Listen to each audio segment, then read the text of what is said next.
Hello, and welcome to Scream Scene, the horror movie podcast where we watch every horror movie ever made in chronological order, and then we rank them from best to worst. My name's Ben. And I'm Sarah. Thank you for listening to us today. How are you doing today, Sarah? I am doing all right. It is almost Halloween. Yes, you put up decorations in the house. Yes, I got my little ghosties, my little spooters. And new this year to our collection, our growing collection, are some very cheap Halloween decorations from the dollar store that are a cat's face. Are they like cat masks, like plastic cat masks? No, so you know those like paper lanterns that kind of squitch out? Yeah. So the cat face is like a flat piece of paper, and then it has like the squish that circles around, so it's like a 3D effect. And then it had stickers for the eyes, mouth and nose, and whiskers. Okay. That you put on the paper squish. Got it. They look nice. They look cool. They make me feel like we have a black cat mansion. That's not what we're watching tonight. No. Okay. No, I just wanted to say the spirit of the ghost cat is alive and well at Castle Scream Scene. That is true, especially because one of the things we did over on our Patreon, patreon.com/Scream Scene podcast, for special bonus Halloween content is a speed run of a few different Kaibyo movies, ghost cat movies. Yeah, that was a lot of fun to do, and I'm sure it'll be fun to listen to. I think so. Cool. As someone who is editing it right now, yes, I think so. But that is exclusive to our Patreon. This episode is not. What are we treating ourselves to tonight? Today, Sarah, we are watching The MANSTER from 1959, directed by George Breakston and Kenneth G. Crane. I do like the idea of the MANSTER being like the very overly masculine uncle to the Munsters. Okay, sure. You know, he works in his garage, and you go in and it has the Budweiser girl calendar. Sure. Some sexy monster posters. And MANSTER's just like, hey, Bobby, you want a swig of my beer? I don't know how to do a monster voice or a man voice. No. Let alone a MANSTER voice. Before we started recording, I was joking that the MANSTER could just be a monster who's got a kind of Midwestern accent, like the MANSTER. But no, this is kind of yet another Japanese movie after our string of Kaiden movies and Kaibyo movies that we've been doing all month. But it's also an American movie. Okay. So this movie came about as a result of the success of American dubbed releases of Japanese sci-fi and monster movies. So Godzilla King of the Monsters in 1956, Rodan the Flying Monster in 1957, Half Human in 1957, The Mysterians, The H-Man, and Gigantus the Fire Monster in 1959. These films were all Americanized to some degree or another. So Godzilla King of the Monsters had featured US shot footage integrated with the original Japanese film to add American characters to the Japanese movie. Rodan, The Mysterians, The H-Man, those were all just dubbed to varying degrees of accuracy and respect. Half Human had American sequences to add kind of an American framing story to the Japanese narrative. And at one point, Gigantus the Fire Monster would have featured original monster footage shot in the U.S. for the U.S. release. But this actually didn't come to pass. So Gigantus the Fire Monster is just a dub. The MANSTER, however, is kind of a different story. It's not a kaiju film. Okay. So it's just a regular man-sized monster.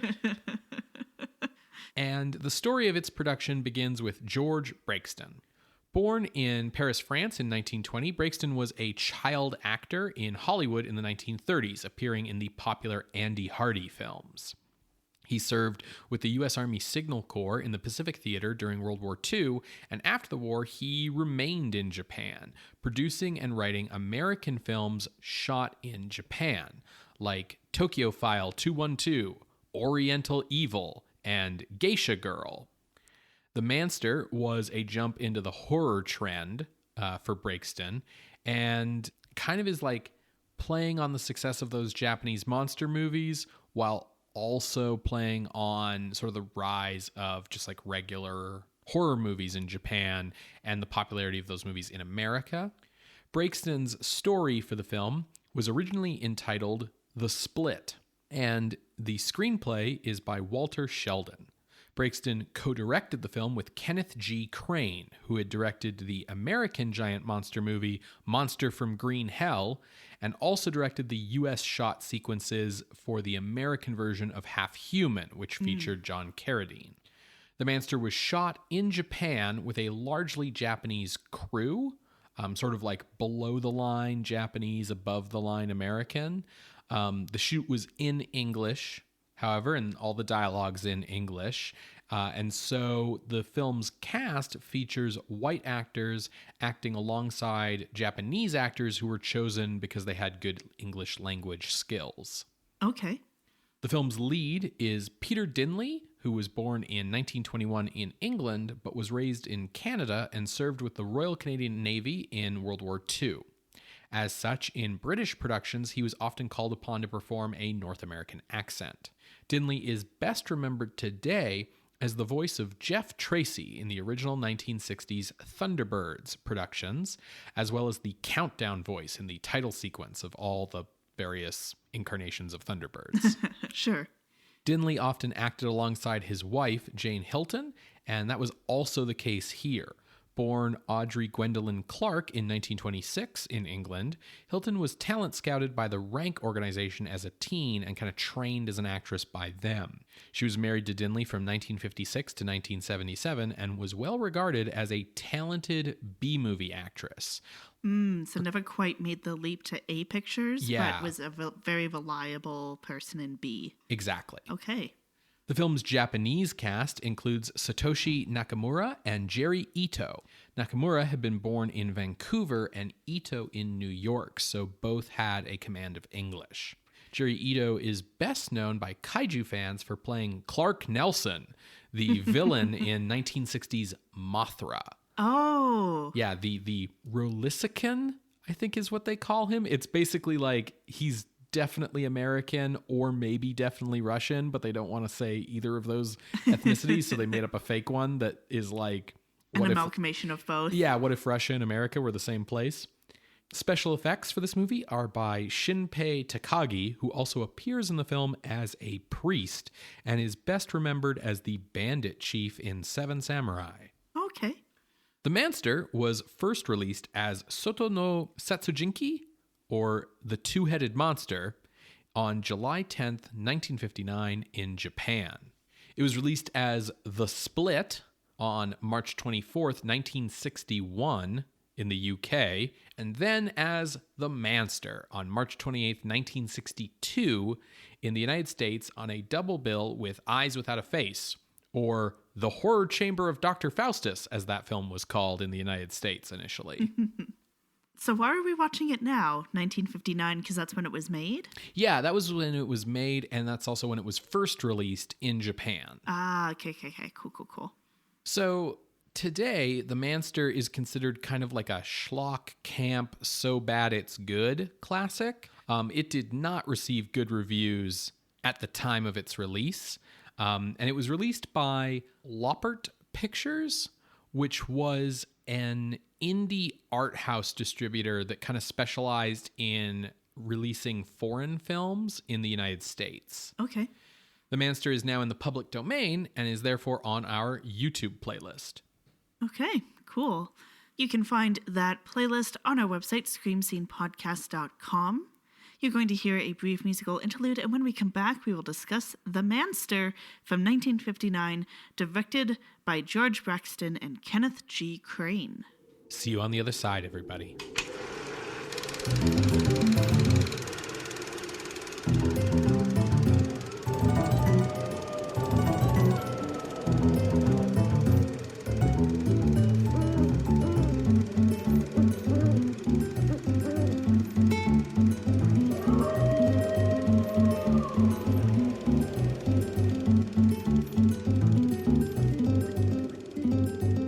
Welcome back to Scream Scene. We just finished watching The MANSTER from 1959, directed by George Breakston and Kenneth G. Crane. Ben, first thoughts? I actually really liked this. Yeah. I actually thought this was great. Yeah, I agree. I do disagree with the people who would say that this is like so bad it's good or like a movie to laugh at, because I feel like the themes are serious enough that like it feels disrespectful to laugh at. Yeah, I mean, there's some funny stuff in this movie, like unintentionally funny stuff. There's some good like things to chuckle at if that's the kind of thing you like to do, is like chuckle at bad movies. But this is not like Ed Wood. This is not Robot Scared to Monster. Death. Yeah, this is definitely like a cut above those movies. This is like a pretty serious movie, and I think was made basically as well as the people making it could make it. Yeah, with their skill, their budget. Yeah, I think they did a pretty good job. It's still a B movie, but I think they did a really good job. Yeah. So let's talk about the story, which will help answer the question of just what is the MANSTER? I don't know if it will answer that, Ben. Okay. So when we start, we see a Dr. Suzuki trekking up a mountain. I think it's supposed to be Mount Fuji, but it's at least a mountain that has a lot of volcanic activity. Mm-hmm. And he makes it up to his cabin lab. And actually, before we even see that, it's before the credits even, we start with a murder of 4 women in a bathhouse. Mm-hmm. And we see the silhouette, and it's like this kind of like ape monster. Cut to Dr. Suzuki trekking up the mountain. When he gets to his cabin, his secretary, Tara, tells him Kenji's returned. Kenji is this ape monster. And as we learn throughout the film, Kenji also turns out to be Suzuki's brother and failed experiment. Suzuki actually gasses and then shoots his brother ape monster and then tosses him into the incinerator / into a volcano. Yeah, I think it's just like a trapdoor into the volcano. Yeah. Yeah. Which every secret lab absolutely needs. Yes. Next, we see U.S. foreign news correspondent Larry Stanford trekking up the mountain. He has been sent to Dr. Suzuki's lab to get a story. And so Suzuki and Larry are talking. Suzuki doesn't really have much to share at this point, but does explain that, like, yeah, the work I do is in, like, evolution, and there have been these theories about cosmic rays affecting creatures on Earth, and that's what causes the next stage of evolution, and I'm trying to do that chemically. And then he starts asking Larry all of these very personal questions about fitness and promiscuity. And Larry shares that, like, yeah, my wife is back in the States, and no, I've been a good boy. Why are you asking me all these questions, doctor? The best detail here is that, according to this movie, Larry is 35 years old, and, like, the actor playing him is 38. He looks like 49 to 55 years old. At the youngest, 45. Yeah, like, his hair is, like, thinning and graying, and he's got, like, these bags under his eyes. Like, listen, folks, it's just wild. I'm 32. Like, if I look like him in 3 years, what have I done? Rough 3 years. So Suzuki, satisfied with these answers, proving Larry to be a pretty good specimen, he drugs and then injects Larry with some kind of solution in the neck. Now, Tara is like, what are you doing, Suzuki? Like, your other experiments, Kenji and Emiko, who is this also failed experiment locked up down here in the basement. She has kind of like an Oiwa monstrous look to her. Yeah. She looks like she's halfway through melting from, like, radiation sickness or something. Like, yeah. I guess Emiko and Kenji volunteered for this. And Tara's like, Larry doesn't know what the fuck you're doing. Why are you choosing him? And Suzuki's like, no, he's a great specimen. This might be what my experiments have been needing. Suzuki gives kind of the standard, like, science doesn't need ethics Yeah. speech. Which is quite something coming from him, as we learn, as I said, Kenji being his brother and Emiko being his wife. Yes, who apparently both asked him to do this to them. Yeah, and then when he refused to do it to Emiko, she injected it to herself. We learn all this through dialogue. Yeah, I feel like Suzuki's just at the like, fuck it, who cares stage of things. I've lost enough. Yeah. Sunken cost fallacy. Right, yeah. No, Larry, this is his last assignment as a foreign correspondent here in Japan, and then he's heading back to the U.S. Because his wife, Linda, is like, you've been away for a very long time. If it wasn't Japan, you were covering revolutions, you were covering wars. Like, can you please come back home and we can have, like, a traditional American suburb family? He's 2 days away from retirement, Sarah. So he's like, cool, I'll be like leaving Japan in a couple days. And Suzuki's like, well, have you really had a chance to like see Japan? I'd love to take you out, like to see the town, go to a tea house, go to a bathhouse, that sort of thing. And so they do that. All of this extra like alcohol and mineral bathing is exacerbating pain in Larry's shoulder, which happens to be right where the injection was. Now, since that injection, coincidentally also since hanging out with Suzuki and getting drunk every night and visiting all these geishas, people as in like Ian, his boss, are describing Larry as like a new guy, but not in the sense of like, wow, he's a new man, but in the sense of like, wow, he's become terrible. Yeah. He's like avoiding work, he's not answering Linda's calls and not calling her back, and he's also missed the flight back. What are you doing? He's going out every night drinking and banging geishas, basically. You put it really well when we were watching it, which is that he has transformed into Don Draper. Yes. And I think the movie does a decent enough job of making it clear that, like, he wasn't like this before. Like, he was a good husband. He was a good boy, as he puts it. And it's really interesting because it starts out reasonable with this idea of, like, yeah, see the sights before you leave. And then, like, we cut to, like, 2 weeks later or something, and he's just, like, a louse. Yeah, and I mean, it looks like he hasn't stopped drinking for those full 2 weeks. Yeah. Now, they do go to a bathhouse, and Tara, the secretary, takes along, and Tara and Larry sleep together. Yeah, like, Suzuki sets them up. Suzuki is the world's greatest wingman. And then just like sort of fades away into the background. We kind of find out later that like the whole idea here is Suzuki's trying to keep Larry in Japan like as long as possible so he can observe, you know, the results of the experiment. But the way this movie talks around sex is really funny because they basically need to have Suzuki be like, hey, I've brought my secretary here for you to fuck, but they can't have him say that. So Tara arrives and Suzuki's like, oh, I just remembered I need to take a really long phone call. But you guys go into the bathhouse together where it's a private room and no one will be interrupting anything. Yeah, where, you know, two adult people of opposite genders will find themselves naked and wet for an extended period of time. By the way, Tara is a woman of adventure. Yeah, he really says that. Yeah, it's a lot of euphemisms. Tara also has like a mysterious, undisclosed at any point, like backstory that's hinted to be like dark and tragic. Yeah, she like speaks multiple languages. When she and Suzuki are talking, she's like, I've stayed with you because I don't want to go back to that bad place where you found me. Yeah. Like, it's really weird. Yeah.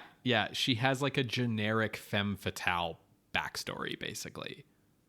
So Larry and Tara are like out gallivanting for several days.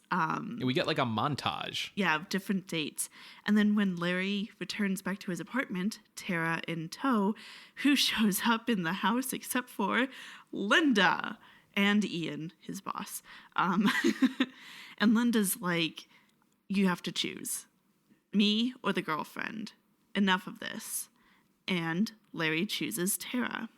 And Linda's like, oh my God, he's truly a different man. Like, I don't know who this person is. He's never been like this. And Ian concurs. And Linda's like, no, you know what? I'm going to stay here until midnight and wait for him to come back. And if he doesn't, then it's over. Larry does come back. Tara kind of convinces him that, like, you need to fully break it off.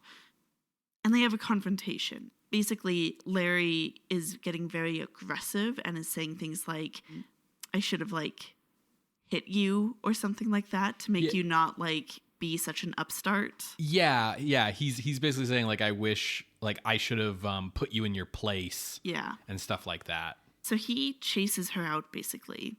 And that's when, like, he gets, like, a lot of really bad pain in his left hand, the side where he was injected. And he sees suddenly his hand transforms into a monster's hand. It's all super hairy, gross long nails, that sort of thing.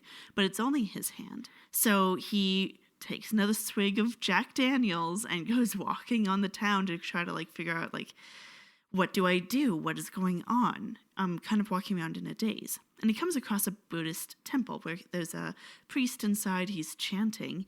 And he starts trying to talk to the priest to be basically like, stuff's happening. I don't know what to do. And the priest, either because he doesn't understand English or because he was in the middle of his own prayers, returns to singing. And Larry loses his temper and attacks the priest, kills him. I do think this movie does a pretty good job of, like, making it clear that, like, the Japanese characters don't all just magically know English. Yeah. Even the characters who are speaking English, they will speak Japanese when they're entering the phone, when they're speaking to, like, the police officer, when he's speaking to his fellow police officers, that sort of thing. So now when we see Larry, he keeps his hand hidden because it's not, like, transforming back. And he is just continually looking worse. Partly, I think, because he continues to drink and drink. Ian confronts him about, like, you're not coming back to work. Like, who are you? What are you doing? And he sees that Larry has Buddhist prayer beads. He's like, well, that's weird. Does that have anything to do with, like, the nearby murder of a Buddhist priest? And Larry's like, get the fuck out of here. Mind your own business. Eventually, Ian comes by with the doctor friend of his, who happens to be a psychiatrist, and tries to float the idea that maybe, you know, Larry should talk to someone about what is going on. Now, Larry chases them out of his apartment, but then the pain in his shoulder returns, and he looks, and there's a fucking eye.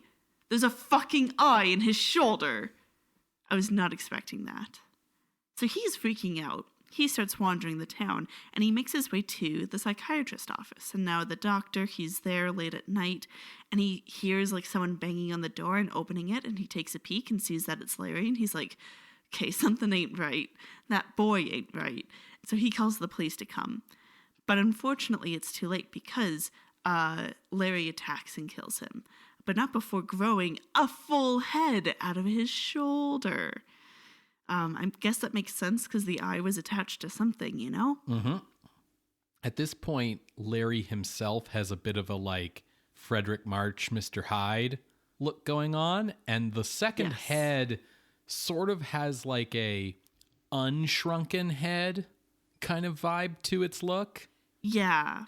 And I feel like the head gets bigger every time we see it as well. Yeah. Now we do get some chase sequences here of the police following after him. Ian heads to our lead detective here, Detective Aida, and says, like, hey, I think my friend Larry is involved because he had these prayer beads. We just talked to the doctor psychiatrist. Like, I think he's involved somehow.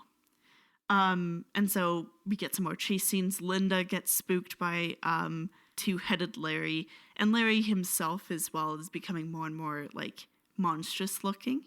Eventually, we cut back to the mountain laboratory where Tara is like, Suzuki, I can't go on doing this. I feel really bad about dragging Larry along, just waiting for him to turn into this monster. Like, is there any way that we can split the monster from Larry and save him? And Suzuki's like, no, things have gone too far. Things have failed. Like, I'm not super confident in any of this anymore. I think he's doomed. And Tara's like, well, that's not good enough. And I think you'll be needing this. And hands him a tanto, which is a ritual knife for seppuku. Yeah. For which is like ritualized suicide. Yeah. And it's at this moment that Suzuki realizes that Tara has called the police and let them know, like, to come to the lab. So we stay with Suzuki as Tara leaves. And Suzuki goes and says, like, oh, Emiko, I've failed you. And, you know, has this really heartfelt, tragic thing. And then shoots her and kills her. Mm-hmm. And then he's about to commit seppuku when Larry comes up to the lab. Now, he first encounters Tara and, you know, pushes her aside. She faints, whatever. He heads down to the lab, interrupts Suzuki from committing seppuku. But then Suzuki's like, here's my chance. Tries to inject him with the solution that is going to help split these creatures. In response to being stabbed with a needle, Larry stabs Suzuki with the knife. And so Suzuki is dead. The police are closing in, and so Monster Larry grabs Tara, of course, and heads up the mountain, which, again, is a volcano that is active. And as he is carrying Tara up, he starts to have a lot of pain again. And we see him split into two. One part returning to Larry post-transformation, and then the other half of him, and kind of grown out of his clothes as well, is an ape monster thing. You know, it's the little details that help. Yes. And one of the things that I so appreciated about this moment was that normal Larry, who's still wearing clothes, doesn't have, like, his left hand, like, sleeve or pant leg. Like, he doesn't just magically have his, like, normal clothes back after a full-ass person ripped away from him. Yeah, it's all torn. His left arm is bloody as fuck. Mm-hmm. He still has it, but it's super bloody. And so he starts fighting with the ape monster. Now, the police, Ian and Linda, have all followed up the mountain, and they see this confrontation. Tara also comes to from fainting, and she tries to stop the ape thing from killing Larry, and the ape monster then is like, well, fuck you, and tosses her into a volcano. And then Larry pushes the ape monster into the volcano as well. Linda screams and goes running and tries to help Larry from falling in himself, but the police surround and, you know, that he's going to get the medical attention he needs. And then we end with Ian and Linda talking about, you know, hoping for the good that remains in Larry to, like, power through, because the detective Aida is still going to have to, like, arrest him because they don't know, like, who did the bad thing, the ape monster or Larry. So he still is probably going to jail. And that's how it ends. Of course, though, I will add, like, they do say, like, oh man, like, we shouldn't dabble in what man is not meant to know. Yeah, there's the standard kind of closing sentence, but I do like the idea that the Japanese legal system is going to have to sort out, like, who is criminally responsible for these murders. Yeah. Like, Larry, an ape monster that split off from Larry, or, like, you know, honestly, if I was Larry's defense team, I would be putting the blame on Dr. Suzuki. But regardless, there's going to be a wild trial out of this. Absolutely.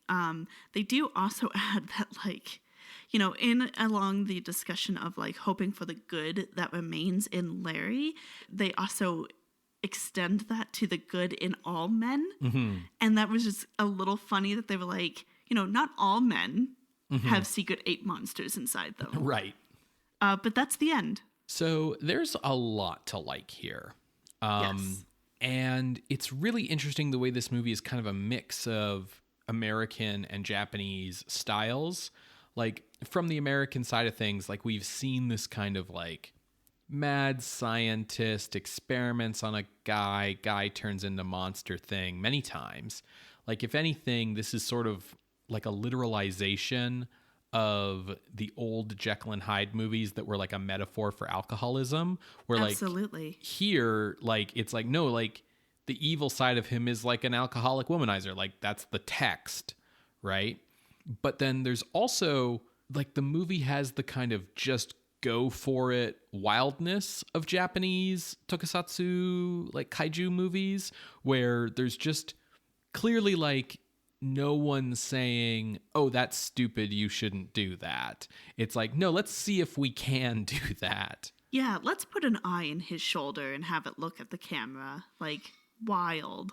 So the thing about the eye in the shoulder, I knew that he was going to have two heads at some point. That's fair. That was one of the titles you said. Yeah, the Japanese title of this movie is The Two-Headed Monster.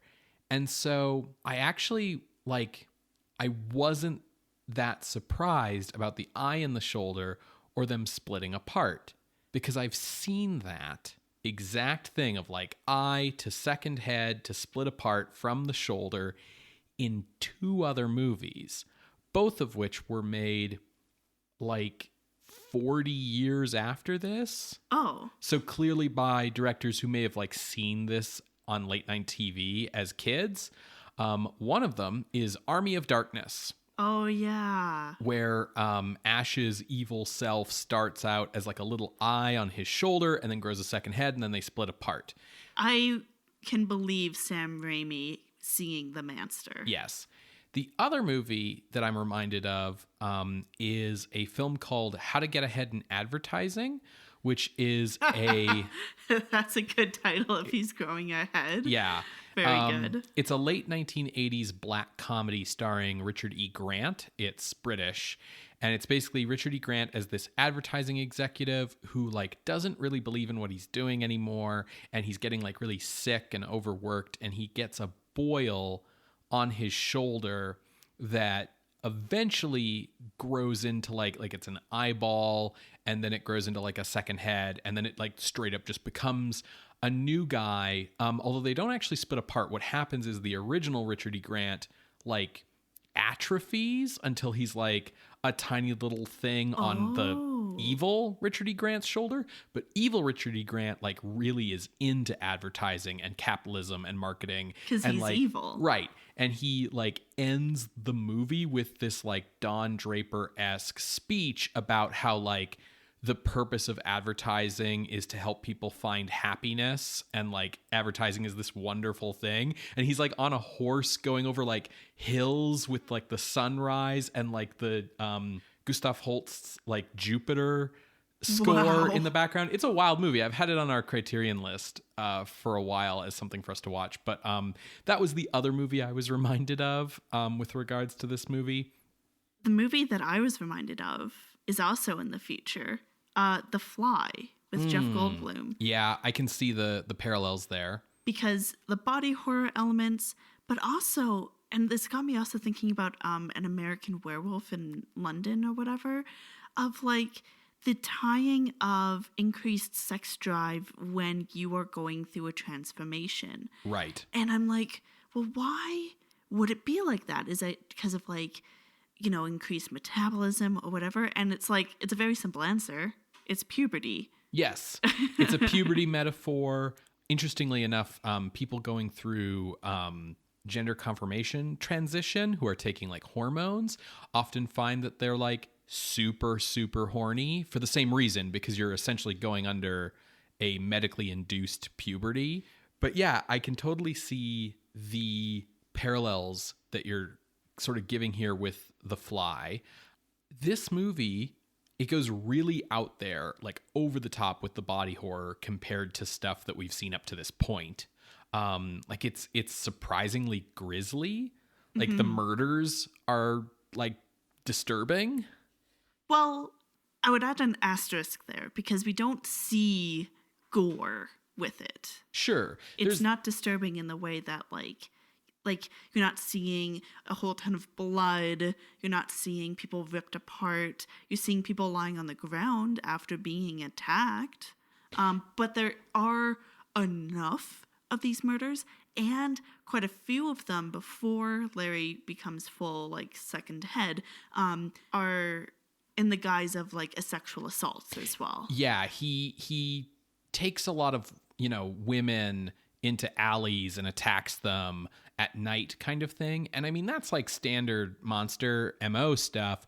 But because of the way the movie's been really frank about he's fucking geishas and having an affair with his wife and stuff, that subtext of sexual assault with monsters attacking women really feels a lot closer to the surface. Yeah. But even though there isn't a lot of gore outside of the first murder, which does have a big blood splatter, Some of the murders are just like really just intense for a movie from 1959. Like there's that cop that he throws off the top of the like scaffolding. Yeah. Or there's the time where like we don't even see him kill this cop, but the cops chasing him come across a cop that he's killed who's just like limp body is on the hammer for like a bell. Yeah, that's very true. I think also the way it was shot lends gravity. So I'm thinking of particularly when the psychiatrist is attacked. There's no like him going to Larry to be like, oh, you've changed your mind. And like the guy, like him thinking that, oh no, everything's fine. But the recognition of the doctor that something's wrong. Yeah, he and recognizes I need the cops that right away. now. Yeah. Yeah, just the level of seriousness that everyone is treating the situation. Yeah, I mean, I don't want to just kind of throw these words around haphazardly because in like modern day film discourse, they're kind of a cliche. But like the thing that surprised me here is like how dark and adult this movie is. Like it's, you know, I can see the point of view from which this movie is goofy as heck. But this movie feels like it was made for an adult audience, not a child audience. Yeah, don't take your kid to see MANSTER. Which, like, most of these kind of mad scientist monster movies, even the Japanese monster movies, have a kind of like, yeah, this is for kids and or necking teenagers feel to them. Yeah. This really doesn't. Like, this feels, you know, like the emotional through line of this movie is that, like, essentially, even though it's chemically induced, Larry's going through like a midlife crisis here where he's, you know, having an affair and staying out drinking. And it has this feel of, you know, he keeps justifying his behavior by being like, you know, I'm finally enjoying myself and having a good time after a lifetime of work. Like, what's wrong with that? And, you know, there are scenes where he has these conversations with his wife about how they've drifted apart and he's become a different person. And they have that kind of Roger Corman feel of like adding in human soap opera drama to the horror movie. But it's all stuff that like would go over like a kid's head. And it's all written like weirdly well, or at least like written seriously, as if like the writer like wants you to be invested in these characters and these scenarios, which is different than some of the writing in some of these movies that we've seen, especially the American B movies, which tend to have almost this subtext of like, nobody gives a fuck about this anyway. Yeah, I think everyone involved also kind of recognizes that there's like a seriousness to things. I'm sure they did have like fun times goofing around with the second head, but like, I don't know, there's no moment where like people side-eye or anything. Yeah, there's a lot of like really moody cinematography Tons throughout. of atmosphere, absolutely. At one point they're running through a cemetery. Yeah. Which like it just kind of makes it feel like a universe, like a tie to a Universal horror movie. There's also just like this added kind of production value, I guess, of the authenticity of them actually being in Japan. Yeah. And seeing Japanese things, like before we go into the Buddhist temple, there's like a little prayer procession, seeing the geishas. Tara's house is like a traditional look of a Japanese house with like the stones on like the grass and all that. And there's some like traditional Western stereotypes being applied to Japanese culture here, but they feel like slightly less egregious.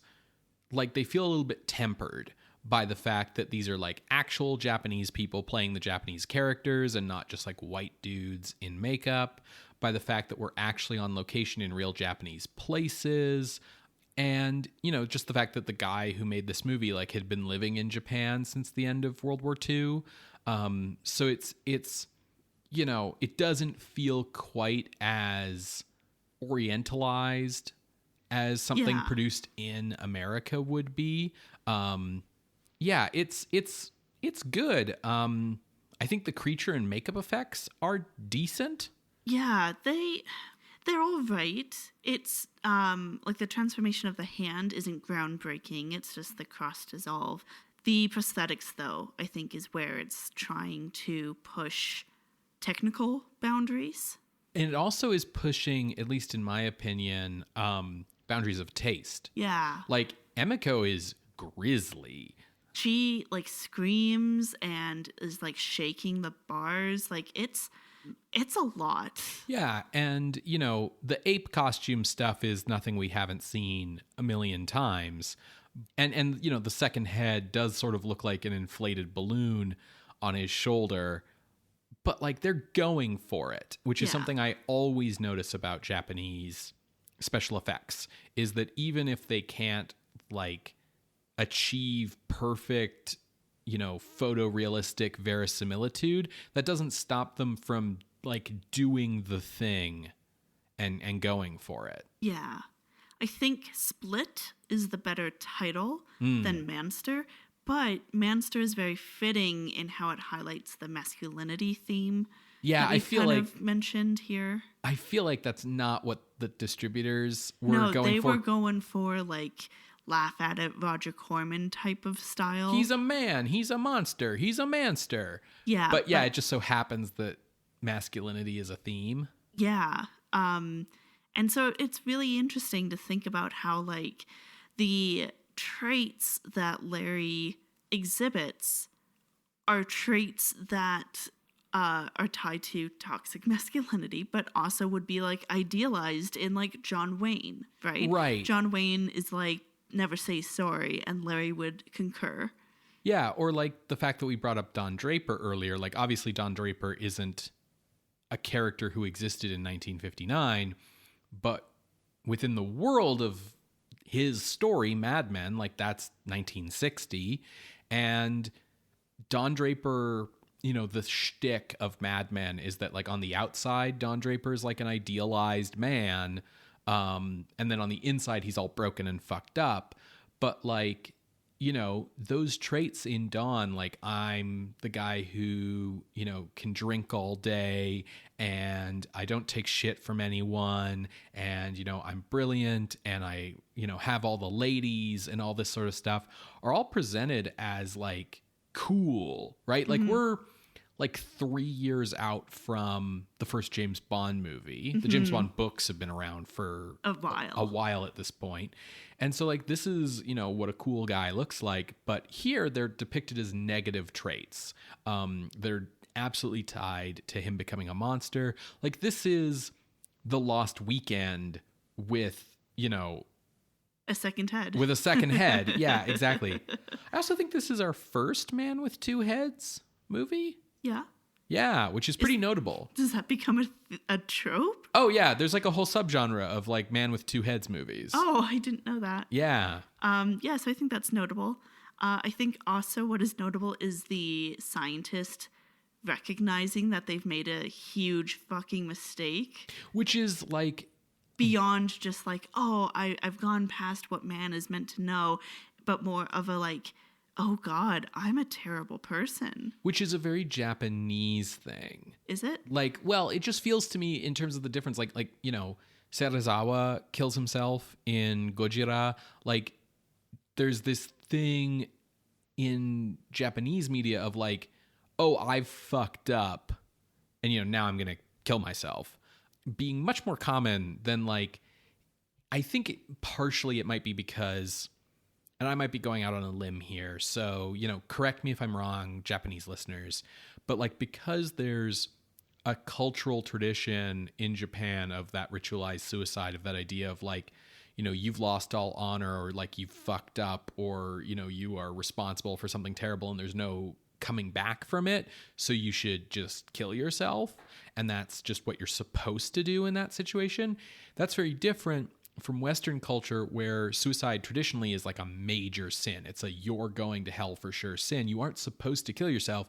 If you've done wrong, it's up to God to punish you, not yourself. Like it's God's domain. And so what we see happen to mad scientists in Western stories more often is that an external force punishes them for their hubris, right? Yeah. Or they sacrifice themselves in a sort of heroic way. Right. There's some sort of redemption, or else they're cackling about how I did it and no one else ever could on like the side of a cliff, and then like a lightning bolt hits the cliff and they fall or to their death or something, right? Like, yeah. So yeah, it's interesting to see those different cultural values presented here in what is, technically an American-produced film. Yeah, I think this was a very good movie. Why don't we move on to ranking? For sure. So I've got a bit of a wide range, Sarah, but it's all in the top half of the list. Okay. I have a kind of a narrow range, so maybe mine fits in yours. Okay, so for some reason, when I was thinking about movies to compare this to in my head, I kept thinking about Hammer horror. Okay. And I think that's maybe just because of like knowing that the Hammer horror movies were really popular in Japan, and that was starting to like affect Japanese horror movies, as we saw with Tokaido Yatsuya Kaiden. But that was kind of where my mind went. And I figured that this, while really fun, is not as good as Curse of Frankenstein. So Curse of Frankenstein is at number 43. I made that my ceiling. Right below Curse of Frankenstein is It, the Terror from Beyond Space, which is like the prototype alien. And I thought maybe this is better than that. Maybe not. They both kind of share that element of feeling like a prototype for later movies. So I worked down from there. And where I ended up with for a floor was number 72, Misterios de Ultratumba. Because above that is Curse of the Undead at 71, which is the vampire gunslinger movie. And that movie is also fucking great. And then like below that, we get, Mysteries of From Beyond the Tomb, Return of Dracula, Ghosts of Kasane Swamp, I Was a Teenage Frankenstein. There's like a notable quality drop there where we go from movies that maybe aren't like perfect, but have like a spark to them, like Curse of the Undead or Dementia or like The Werewolf, to movies that are maybe a bit deader inside, like Return of Dracula or Blood of Dracula.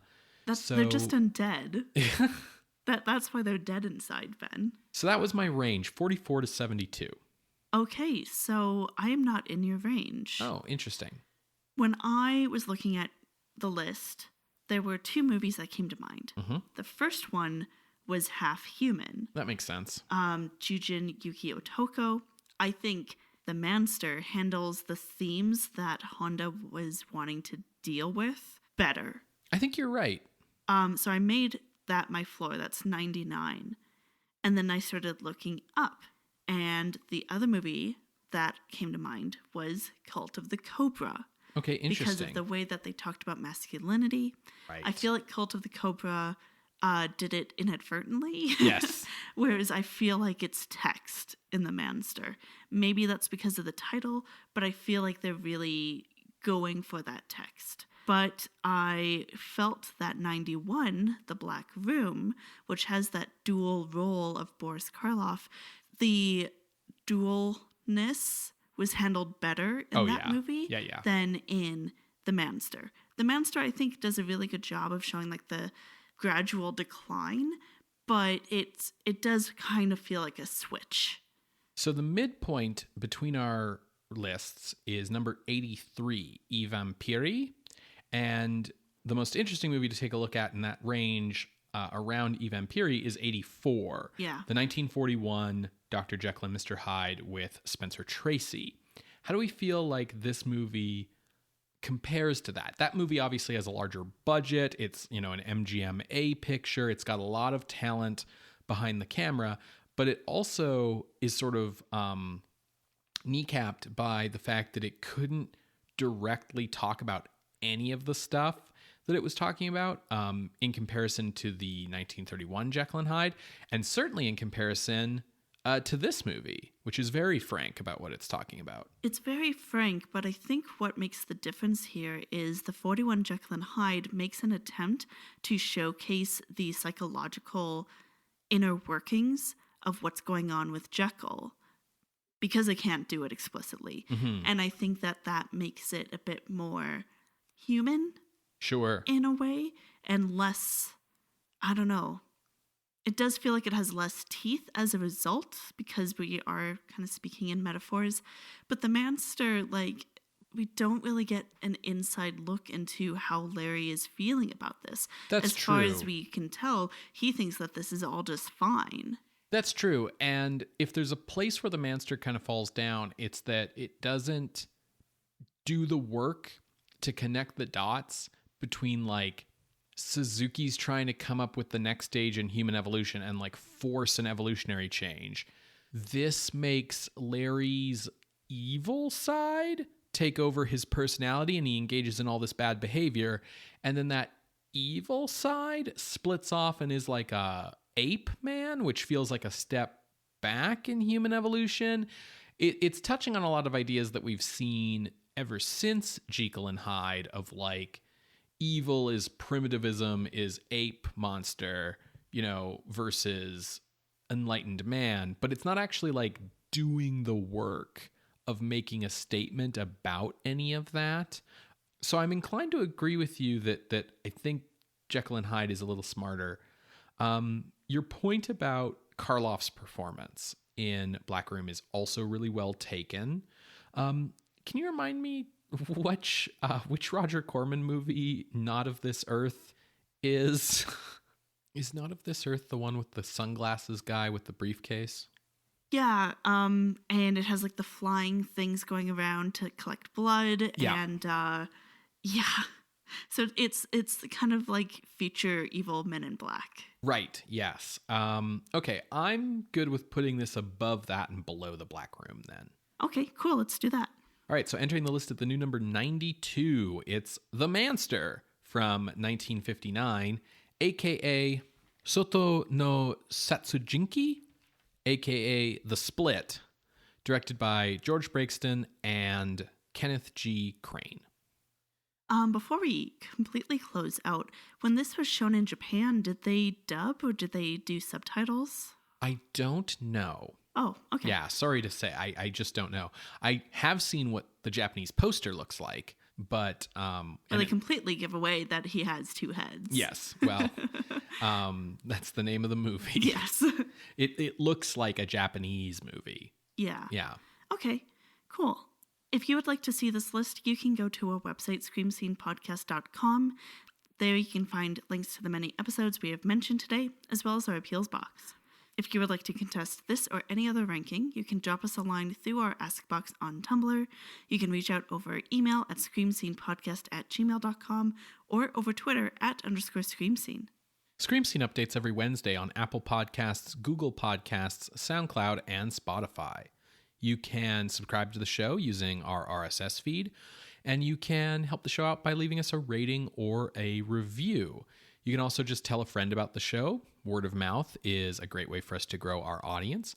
And if you really like what we do and have a few extra bucks to spare, you can always head on over to patreon.com/screamscenepodcast, where you can become a patron of the night for as little as $1 a month. Signing up at the $1 level entitles you to a thank you on air from us. At the $5 level, you're going to get weekly bonus content, bonus audio cut from previous episodes, whether that's like research that didn't turn out to be relevant or just like jokes that didn't turn out to be relevant. Either way, it's a lot of fun stuff every Monday. At the $10 level, you are going to receive like written pieces. They kind of come out when Sarah or I have good ideas for them. They can be short stories, they can be essays, but they're always something interesting and cool. Patrons at every level get to participate in our monthly horror-adjacent bonus episode polls. Our horror-adjacent bonus episode for October is an episode on the adventures of Ichabod and Mr. Toad, the Disney animated film. And there's currently a poll up to decide what our episode in November will be. Looks like it's going to be Over the Garden Wall, but if you want to vote for some really out there choices, you're going to want to sign up for our Patreon. In the month of October, we tend to do a lot of special extra bonus stuff for patrons. One thing that you can look forward to is the aforementioned All Ghost Cats episode of Scream Scene for our patrons. And if you want to be a part of any of that delightful goodness this Halloween, you're looking for patreon.com/screamscenepodcast. So what are we watching next week, Ben? Next week, Sarah, we are back to the United States after like a solid month's worth of episodes in Japan. Yeah, I feel like October was like all Japanese movies. Yeah, pretty much. And this time, we're not just back to America, we're back to a familiar set of characters with Return of the Fly, starring Vincent Price. Interesting. But he died. Yes, it's about his son. Okay. That's true. They did have a kid. Mm-hmm. Well, we will see you then, creatures of the night. Bye. Bye.